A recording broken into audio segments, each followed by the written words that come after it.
Arcade Perfect, my Arse. Right, okay guys, welcome to another Arcade Perfect, my Arse. Now, I've got to say, this one was a double request by Panther UK and Lacosa. And yeah, as I keep saying guys, if there's any arcade game you want to see get this treatment, then just put it in the description box down below or in the comments down below. And if I've not done it, then I will certainly do it. Please also be aware that I have done a rake of these, so just go into the playlist at the side of my channel and you'll see a lot. I don't know how many I've done, but I've been doing these for many years. So anyway, yeah, this is the bat and ball game by Taito. Now, I didn't actually catch when it was released, 1987, something like that. Not quite sure, maybe before that actually. So yeah, this was basically an update to Breakout. Breakout was one of the very early games, I think, released by Atari. It was probably, well, I was going to say it was a version you played at home. I mean, the version I had, it wasn't Breakout, it was just Pong. It was basically a sort of an upgrade of Pong. And this obviously took it a stage further. The same premise, you've got to take out the blocks, move on to the next level. But what made it really nice was the introduction of power-ups. You've got these little floating kind of bricks, whatever you want to call them, that float down the screen. Now, this Revenge of Dough was actually the sequel to Arkanoid. Arkanoid, I was a massive fan of Arkanoid, but I've got to say, I've never really played Revenge of Dough. It's virtually the same. I think it's definitely got more power-ups, more levels, same controls in the arcade. You use a spinner, but exactly the same type of game.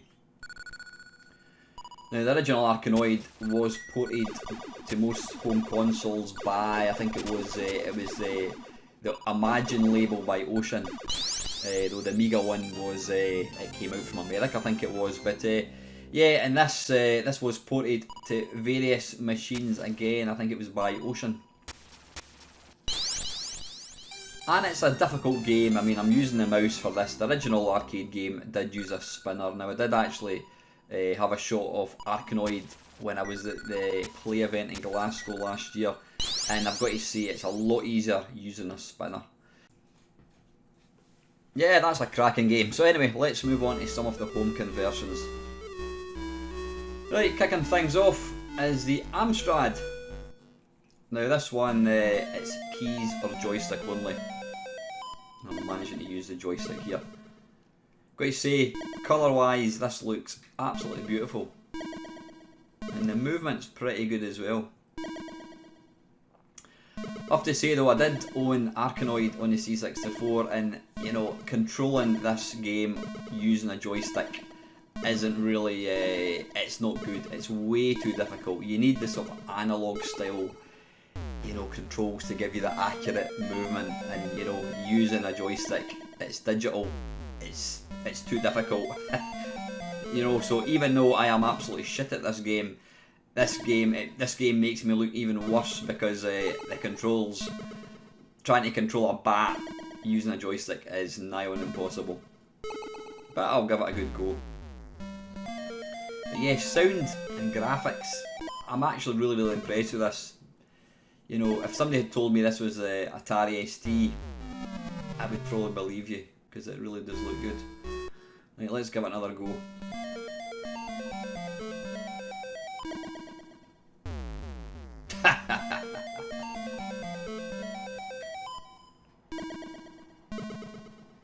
Now, some of these bricks you can see there, you've got to hit more than once, and I think the bricks, that one I just hit with the two little blocks in it, that one there, I think that actually reappears. So this game is, I would say, is a lot harder than the original Arkanoid. Yeah, it's very difficult using the joystick. Not recommended.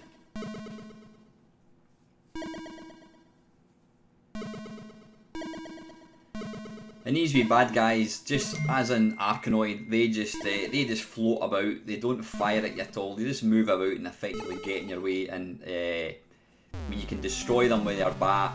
And what do you call it? If the ball hits them, then the ball just kind of bounces back. So they're more a hindrance than anything.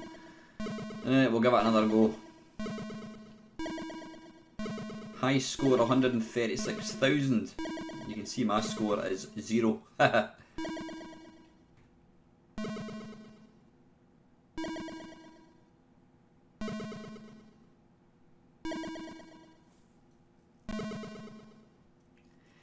mean, the game is fine when the ball's kind of moving at a sort of decent speed, but see when it picks up speed, especially when the bricks are near to you, it's virtually impossible using the joystick. It's bad enough using a mouse or a paddle or whatever, but you know, using a joystick is almost impossible.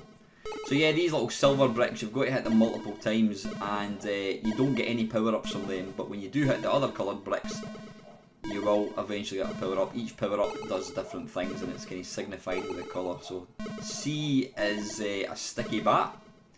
Basically the ball sticks to it. I'm not sure what that does. Ah, that gives a kind of a sort of shadow.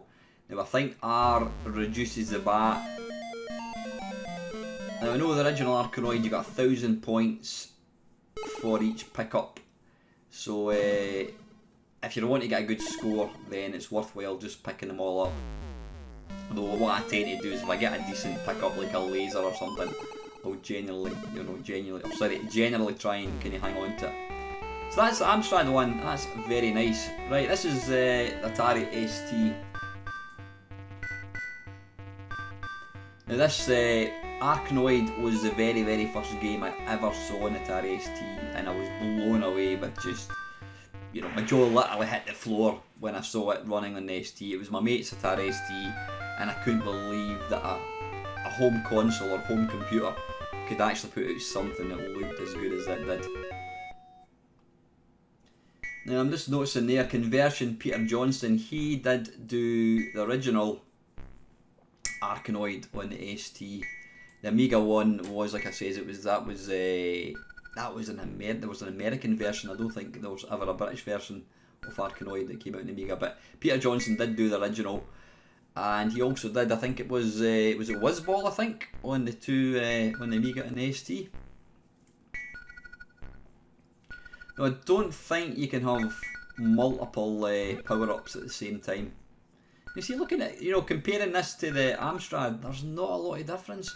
Maybe the graphics are slightly sharper looking, but you know, that's you could probably argue and say, well, you know, how difficult can a game like this, you know, really be? But you know, yeah, the Amstrad one does look nice, but this one looks nice as well. I'll stop talking so much and try and actually complete a level if I can. You'll notice here a lot of the time the placement of the bricks, the falling bricks, coupled with the ball, it just means it's almost impossible like that to actually get the power up. It's all about a risk and reward. You need to make sure you hit the ball, because if you miss the ball when you're going for the power up, then you're going to lose a life.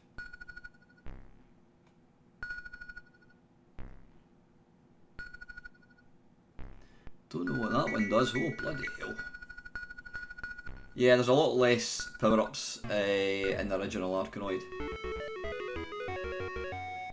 I think that's, I don't know, I think that's just why I prefer it. It's the one that I've always, it's the one that, you know, I've got a soft spot for. Now I can't remember what that does. Does that do the, did I miss that? I think it must have. That gives you an enlarged bat, I think. Ah, I did pick it up. Yeah, you'll see there the ball just goes through all the bricks, which is quite nice.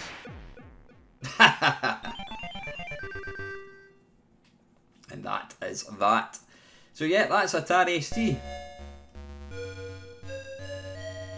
Right, this is the ZX Spectrum now. There was a different version for the 48K and the 128. Presumably it's just going to be the sound, so I've picked, this is the 128 one.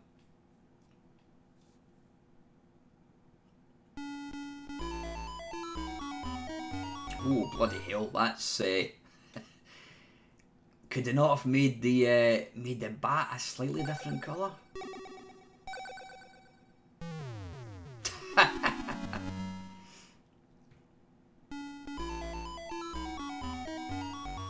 Sounds nice, got to say, that is really nice.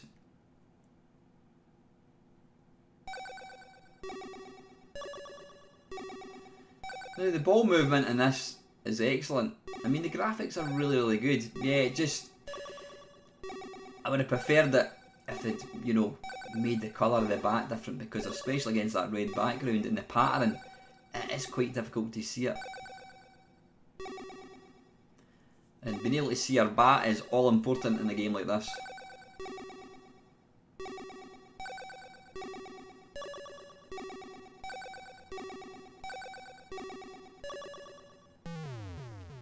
Movement's quite nice, and then saying that, I instantly lose.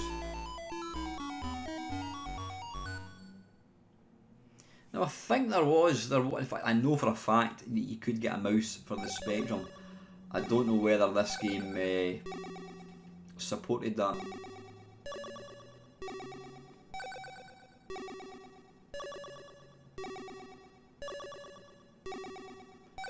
Yeah, because of the sort of the, I'm not going to say lacky colour, but I suppose, yeah, because of the lack of colour in the Spectrum, you'll see the power-ups are just little white drop-down things that they don't have any colour to them at all.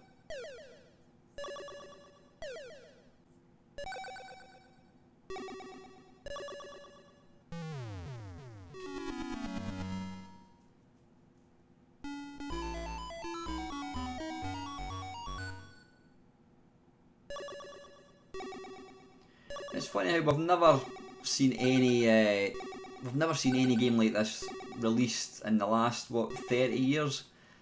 Don't know why. I mean, it's a nice game. I still enjoy playing it. It's a simple game to play. You know exactly what you need to do. But I suppose people's expectations have changed a lot over the last 30 years. There's probably a lot of people that have never even played this game, and I think they're missing out on a lovely game.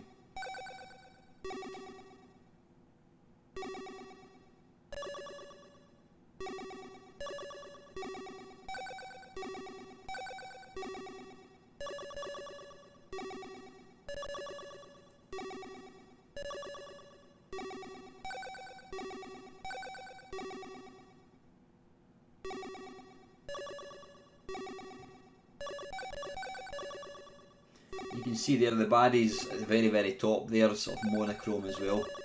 Excuse me.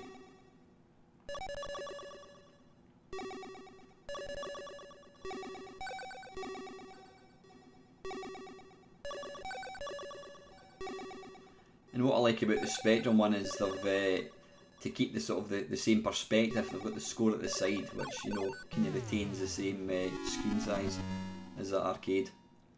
So yeah, I mean, it's a nice version. You know, lacks colour, but then, you know, we would expect that it's a Spectrum after all. But a nice version nevertheless. Right. Okay, this is the C64. Now I know it says Arkanoid at the top there, but trust me, this is Revenge of Doe. Don't know why they didn't actually change the title screen. I did buy the original on the C64, and as I said, it was just nigh on impossible using the joystick.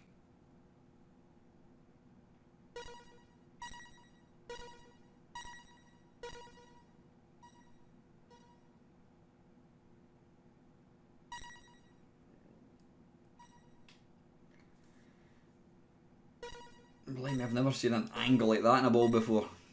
We'll be here all day waiting it getting back down.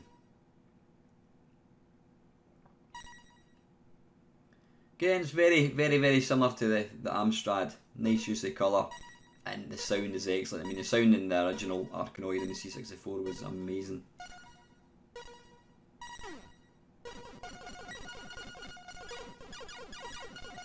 This is where you have to try really hard. The thing about this, you've got to concentrate on getting that ball back. Sometimes it's better to kind of stop shooting just for a second so you can see the ball.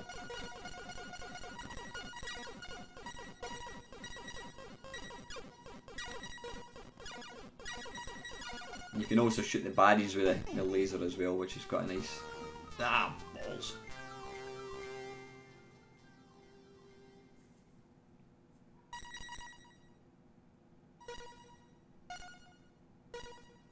Balls, that's quite an appropriate swear word for this game, I think. Yeah, these wee badges are a pain in the arse because you've got absolutely no idea what sort of direction the ball's going to shoot off in when it bounces off one of these guys. Get the laser. Shoot. Ah, damn it.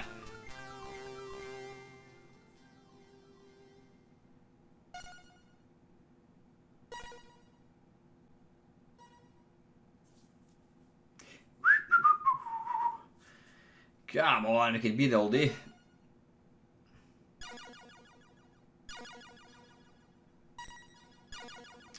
I've noticed in this, all the versions I've played so far, the ball doesn't seem to speed up too much. Certainly not in the early screens. Although I'm guessing that will definitely change.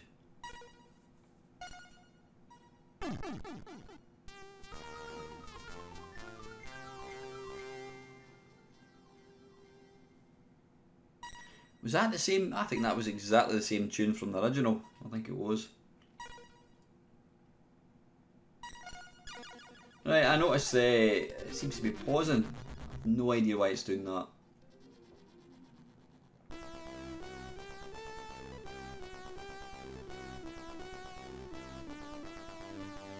Ooh, nice. I like that. But can you vector graphics? So anyway, that's the C64 one. Right, yeah. You're as surprised as me to discover there was an MS-DOS one. And I've got to say, I like that music. It's got it's an ad-lib sound card sound to it. Very distinctive, very metallic-y sounding.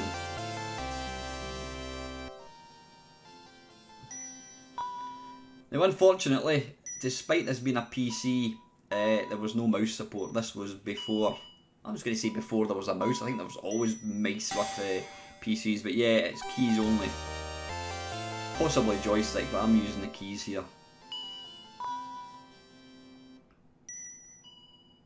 Again, graphics are lovely, really, really nice. So let's see if the keys are any easier to control the bat with than as the joystick is.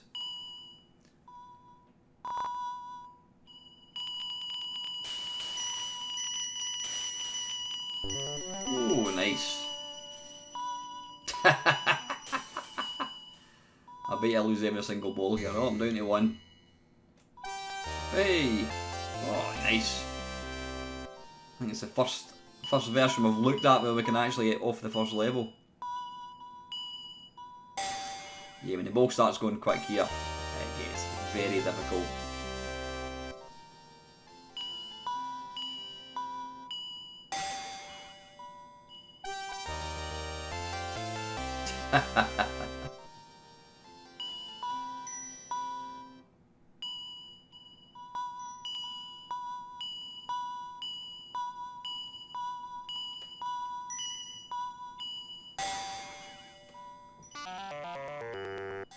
Nah. Anyway, yeah, listen, I like that version a lot. That is MS-DOS. Let's move on. Right, this one is the MSX2.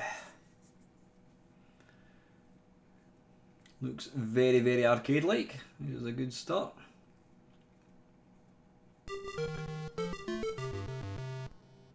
Hang on a second. That was level 1 that I picked. Now this is... I wonder if maybe that's what it is. This is that's the end screen on Arkanoid. Yeah, see it says here level 0. So I'm assuming this must be like sort of showing a wee bit of the old game, possibly.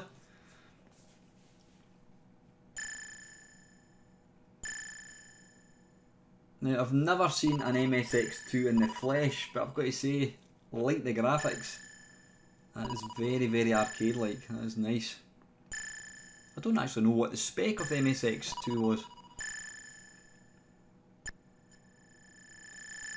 Yeah, that's obviously a kind of precursor to the sort of main game. Interesting that that's the only version that actually has that. Strange. Well done, you have completed the game. Hopefully not. Maybe it's a hooky copy I've got. I'm not too sure.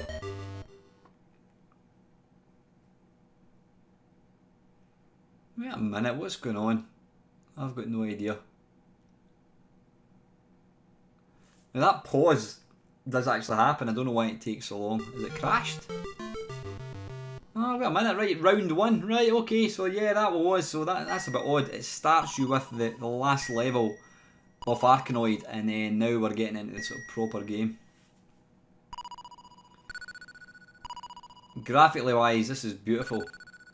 Really, really nice.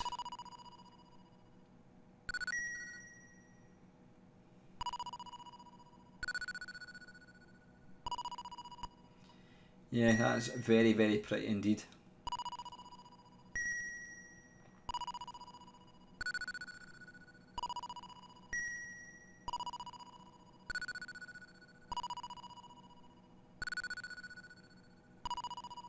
Now, considering I'm using the joystick here, it's not too bad. That's probably only because the ball's kind of moving pretty slow. Wait till it kind of starts moving faster, then it becomes a bit unplayable. Oh, get laser! Oh, try not die. The secret to the laser is make sure you hit that ball. Make sure you get that ball back, because if you don't return the ball, then you lose a life. You lose the laser. So. Ah, balls, just like that.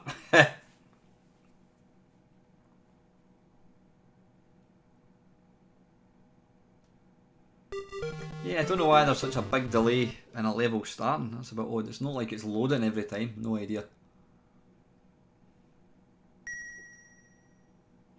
That reminds me, I've actually got an MSX in my cupboard which I've never even switched on. I mean, that's just ridiculous to have a computer which you've never even turned on. I'll need to do one of my Mainmeister look at videos, I think.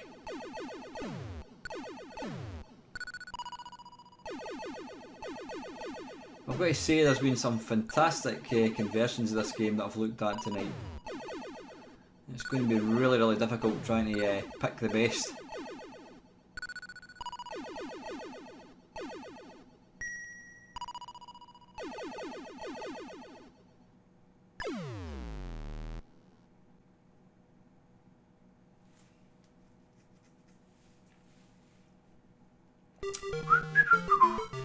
Oh, here we go.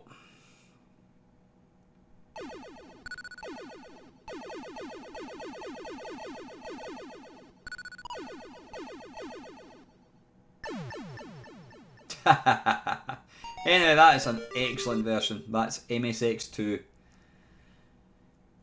Right, next one. This is the Commodore Amiga.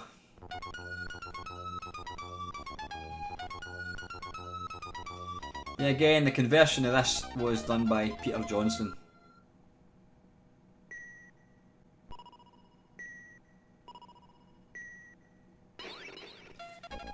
If I wasn't mistaken, that almost looked like the ball went through the bat there. The thing I don't like about the ST and the Amiga one is that, now it might be, it's possible that it's the emulation, though I doubt it, because, you know, WinUAE does emulate pretty good, is that the bat in this version just, I don't know, it just seems a wee bit jumpy. I'm not quite sure. It just seems a bit too kind of responsive. I know you want a responsive bat in a game like this, but it just feels, doesn't feel very smooth. Yeah, I mean, I'm using the mouse here and yet I'm still missing. And I know I'm shit at games, but it just feels a wee bit more difficult than it kind of should be. I'll get that, whatever it is. Excuse me, I've got hiccups here. I tried to laugh and cough, laugh and hiccup at the same time. Oh, excuse me.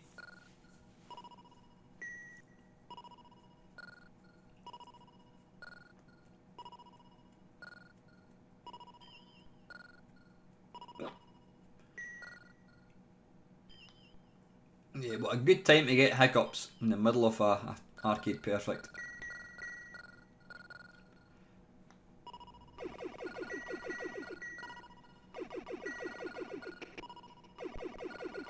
Sorry, I'm trying to hold my breath and lose my hiccups. Oh, excuse me. Damn. Right, let's go for another quick shot, I think.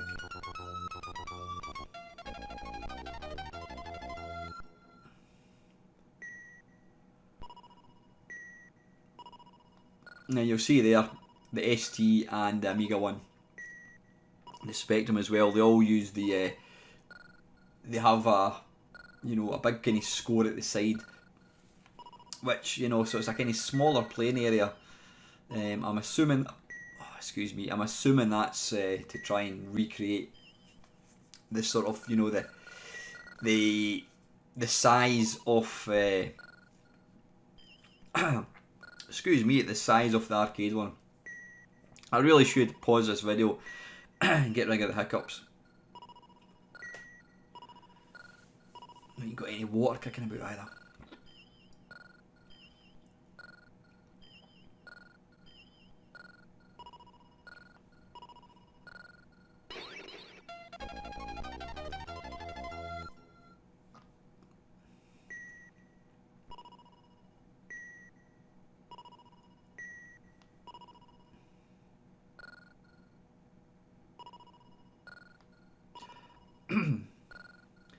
But yeah, I mean, absolutely nothing wrong with this at all. You know, graphically wise, it looks the part. It really does.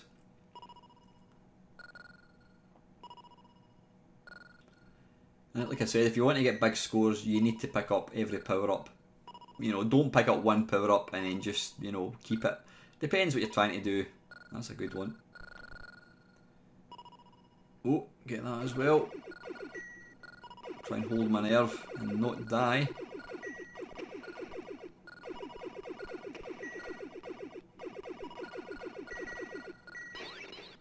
Ah, balls.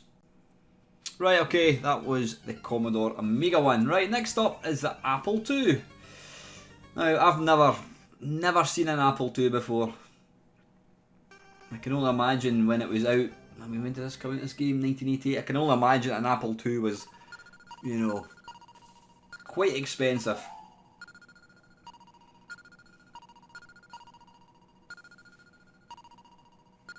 Love the colours in this, really kind of vibrant looking, really arcade looking, nice. And it also plays with the mouse, quite smooth. Unlike myself.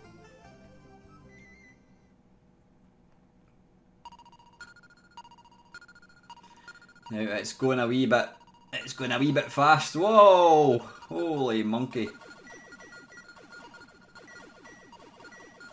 Don't pick up the black R. That's just insane. If I don't complete this level, there's something wrong.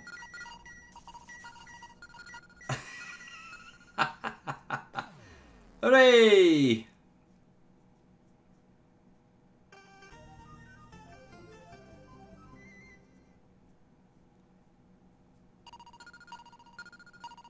Oh, this is going to end quick. Yep, as I thought. Anyway, that's a really nice version. That is the Apple II. Right, the very last one. This is a system that I would absolutely love to own, but I'm never going to get it because A, you can't get them. B, they come from Japan only. C, they're all in Japanese. D, they're very, very unreliable. And E, they cost silly money. So if anybody you know, cares to maybe gift me one for the channel, I can do my own kind of review of whatever, then, you know, I'll give you my address. But yeah, it's a Sharp X68000. This is quite a glorious machine. I mean, you know, it's, I don't know what kind of hardware. I think the hardware was the same hardware which the CPS, your Striders, your sort of Capcom Ghosts and Goblins or Ghouls and Ghosts hardware games run on. So it was super powerful. And because of that, you know, some of the games that it had, your Striders, etc., they were arcade perfect. They were virtually running the same hardware. Just awesome. And this game is no different. Plays absolutely beautifully.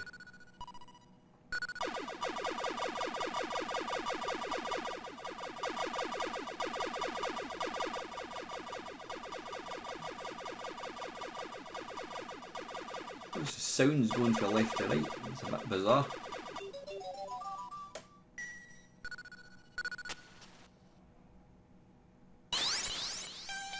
And it's just as difficult as every other version.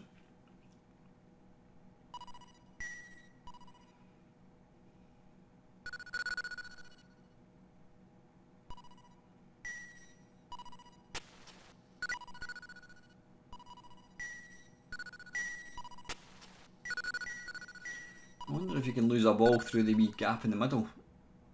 I'm not quite sure.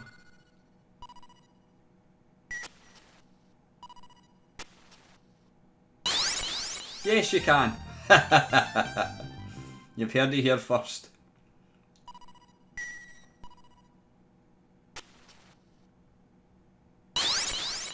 Blimey, it is just as difficult. Anyway, that's the very last one. That is the Sharp X68000. So yeah, a roundup. Bloody hell, when I actually started making this, I didn't realise there was quite so many versions. I can't even remember what ones we've looked at tonight. I mean, 8-bit wise, the Spectrum one isn't the greatest because it's kind of see-through. The bat is the same colour as the background, which makes it difficult. The Commodore 64 and Amstrad ones are both fantastic. Playing the joysticks, not great. Atari ST one and Amiga look absolutely sublime, but the mouse control is just a wee bit twitchy. Got to say, the MSX, the Sharp X68000, the Apple II and the MSX2 are all fantastic. It's hard to actually pick. The PC one wasn't, or MS-DOS one wasn't mouse, so that's not going to win. I'm going to go for, in third place, I'm going to go for the MSX2, I think. That was lovely. Though there again, that didn't have mouse control either. No, I'm still going to go for that one in third place. In second place, I'm going to go for the Apple II, I think. Yeah, Apple II. And I think in first place it's going to be the Sharp X68000, because that's just sublime. But to be fair, there is very, very little difference between the Apple II and the Sharp X68000. I mean, the IBM, the DOS one was lovely. It looked great. It lost a few points because of the control. Because a game like this, you need an analog controller. You need a mouse controller or a spinner or even a trackball.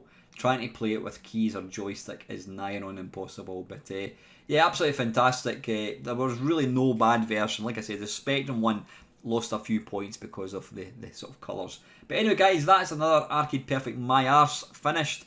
If there's a game you want to see featured in this feature, do what Luke Hoser and Panther UK did and just put your name down below. And as always, thank you very, very much for watching.